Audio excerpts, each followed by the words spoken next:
Now, a lot of talk about immigration policy since the budget, and the budget has shown a clear preference for skilled workers who are young and talented rather than older investors to bring into Australia. But the reality is that we do have a skills shortage, one that we've deliberately engineered over the last 30 years here in Australia. But has the government done enough to bring it back? Melanie McFarlane is an immigration consultant, and she's also the executive director of the International Students Education Agents Association and joins us now. Melanie, good morning.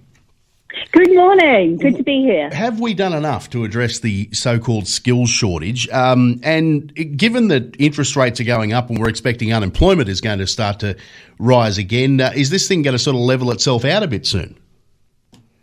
Well, I mean, 500,000 people did leave over the last 2 years, and we still do have 500,000 skill shortages. So, I think immigration, it's proved, is pretty essential for the economy. The most important thing is that whilst, yes, great, lots of permanent resident places and bringing people from overseas, you do need to have short-term skilled workers here in Australia right now. So how do we make that happen quickly? Well, basically through international students and working holiday visa holders, to be honest, because international students have full-time work rights right now, as do working holiday makers, but they need to come here more quickly. Even though the borders were open several months ago, there's been a slew of student visas refused, a lot for the subjective reason that they can't prove they're going to go home after their studies, which is just a bit crazy. But is it though? I mean, isn't that the whole point of having temporary visas? I mean, if you're going to say to people, well, come out here on a temporary visa and then stay, well, what's the point? Yes, that is a good point, absolutely. But the issue is that with international students, yes, some of them, they won't stay. In fact, I think there's a statistic, 1 in 7 will return home. But the reality is a lot of them are skilled in their own countries. And actually, the statistics show also that many of them over the years have stayed in Australia and become great migrants. Because the thing is, they live here for periods of time, they study here, they study in areas that are in skills shortage. Actually, for example, in the care industries, aged care, childcare, hospitality. So why shouldn't they be able to stay after their studies, and why do they have to prove that they'll go home? Because many of them will anyway. Yeah, I guess maybe we need to look at visa classes then. Is that the answer?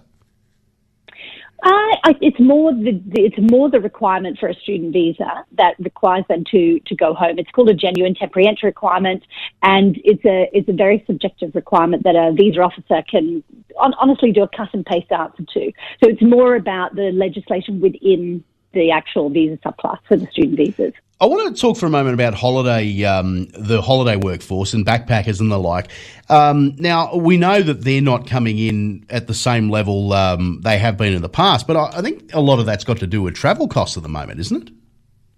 True, yes. Flights are extremely expensive, but there is incredible demand, actually. There's been market research conducted, for example, over in the UK and Ireland, by a group that I work with called Work in Oz, and they are showing that about 750,000 people in the UK, for example, are ready to just up sticks and leave, no matter what the cost, as long as they have a job to come to. So it's about matching the skill sets with the jobs, and if you have platforms that are able to do that, that can also significantly help. Okay, so what sort of numbers are we talking about?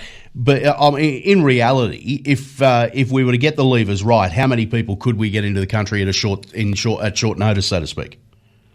Well, we had 600,000 students before COVID, and so you could look at several thousand coming through, let's say 100,000, 200,000 over the next few months, and for 2023.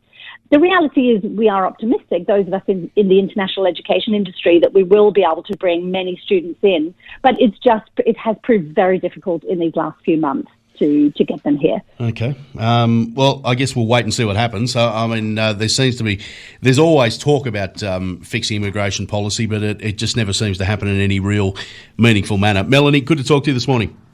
Yeah, likewise. Thank you very much. Melanie McFarlane, immigration